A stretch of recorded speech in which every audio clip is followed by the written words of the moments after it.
दुख याद पिंडराज में हाँ दुख अगर सोने नहीं था तो एक क्यों का दुख ते काटे होते अच्छा तेरे दुख नहीं था फिर कुछ भाग हाँ एक चीज आए दुख ते काटे होते यो बड़ी मदद हाँ दुख भी आवरा तो अभी होश ना बिल्कुल ना अहंकार को धरी जोरवा ये लौटा जाया क्या खतरनाक अभी ये दियो फेरा अठई जी पर राम राम राम पूरा मन धरी होगा तो अभी खा ले बोलना पड़ेगा इसलिए कृष्ण कहना है प्यारियों भीष्म पे काम रहते मतलब मृत्यु सुधार गया तो हर वक्त मारा हर वक्त सुंदर कर्म करा और भगवान का स्मरण रखा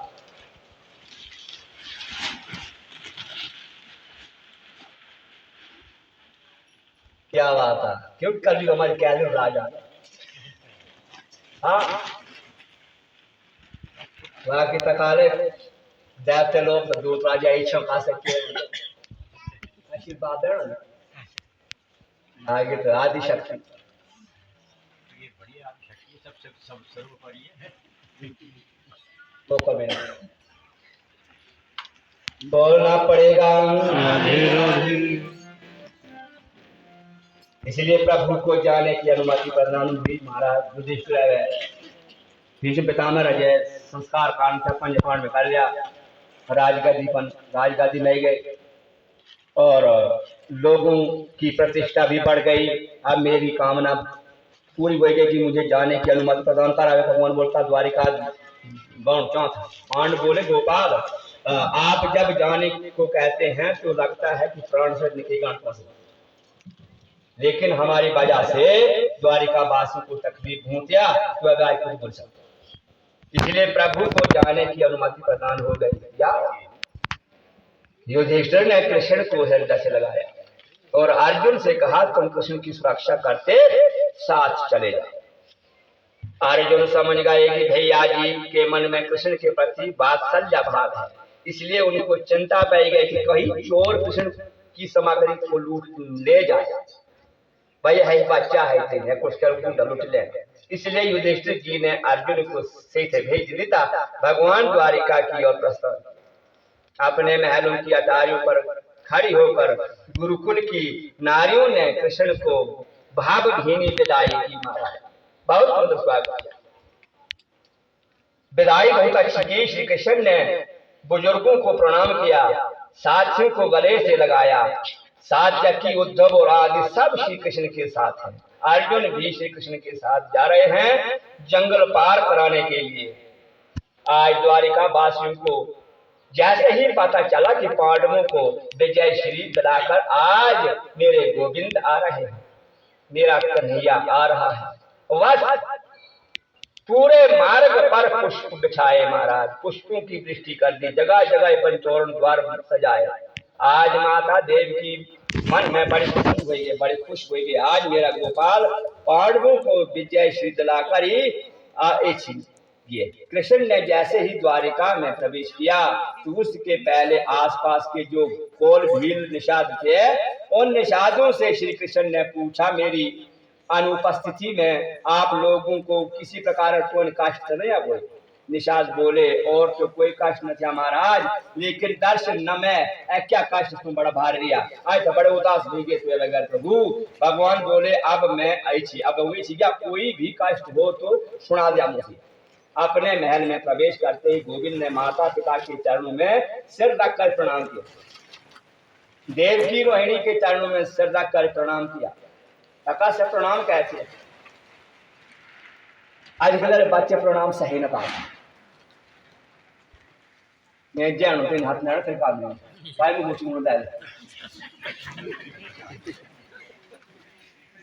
हाँ माथा टैग कर प्रणाम करते थे मुझे प्रणाम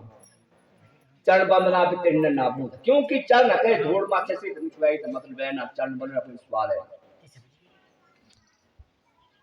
पर हाथ में छोड़ ना चलता मोड़ा माथा खराब ना चल कोई बात नहीं हाथ से जो छुआ सब लगा अवश्य अपने परिवार अपन लोहा की माता पिता की सेवा के नुह है से अपने नुह कर लोहाती कि ससुर सेवा के का जितने लोहा है तितने क्यों नहीं आएगा। हाँ, देव की रोहिणी के चरणों में सिर रखकर प्रणाम किया, क्योंकि आप बहुत ध्यान दे, जो अभिवादनशील होते हैं ना, हमेशा बड़ों को प्रणाम करते हैं, उनकी चार चीजें बढ़ती है। कौन कौन चीज बढ़ती है? ये बड़ों का सम्मान करते हैं, बड़ों का आदर करते हैं, बड़ों को आदर देते हैं। सयाना में खुद तो विचार प्यार से विचार और वो चल कर खारू सुना अपने अच्छे संस्कार सुना कि अच्छ कमोई करी देखना पित्र दोष बनता प्यारे तो एन दुखी का नाल पित्र दोष हो जय जीत दुखी का ना सके पित्र दोष होगा। खबरदार जीत दुखी नहीं करे तो फिर हमारे पास तो कोई ठिकाना पर जीते गुण दिखना भी दुखी नहीं। हाँ आने है तेरी ठंड खलिया शांति दिया ये चाहत हो देते का क्या बढ़ता है? आयु एक, विद्या दो, यश और बल। ऐसे चोर चीज ही बैठती महाराज जो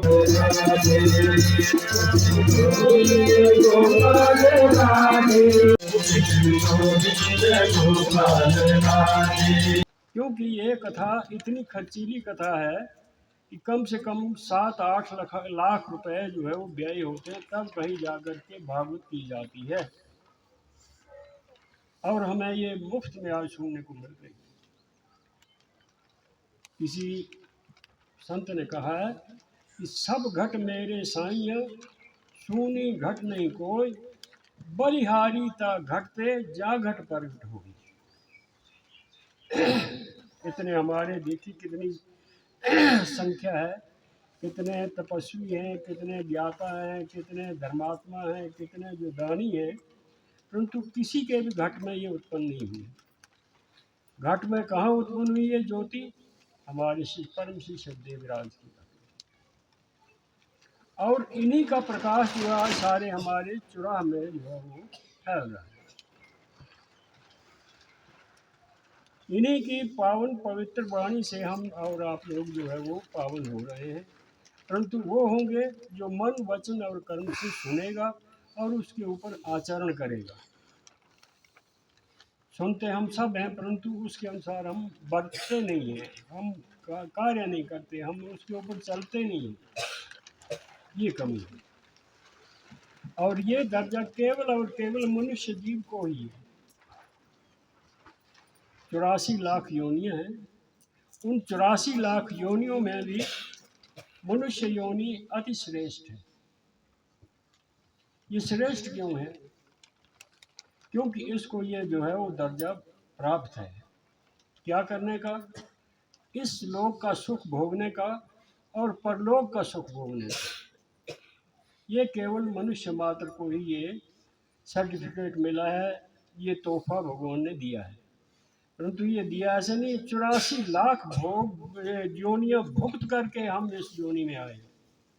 तब कहीं जाकर ये हमें ये गिफ्ट दिया है भगवान ने कि तुम जो है वो स्वर्ग को भी प्राप्त कर सकते हैं, नरक को भी प्राप्त कर सकते हैं, और तुम ही जो है बैकुंठ धाम को भी प्राप्त कर सकते हैं। ये केवल और केवल मनुष्य को प्राप्त है। इसलिए हमें जब ऐसी जो है वो संगति में जाने का अवसर मिले, ऐसी कथा को सुनने का हमें अवसर मिले,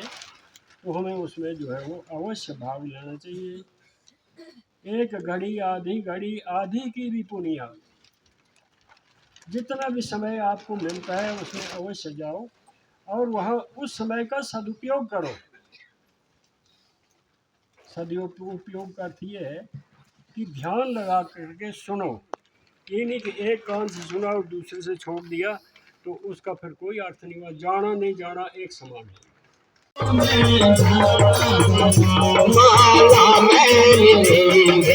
ओ मोहना माला मैंने में रहेंगे, हाँ तेरे संग में रहेंगे, हाँ तेरे संग में रहेंगे।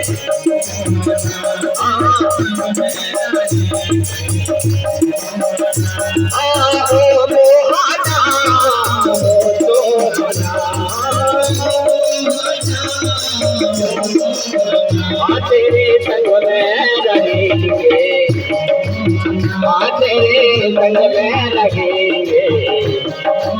हाँ तेरे संग में रहेंगे, हाँ तेरे भागवत भगवान की है आरती।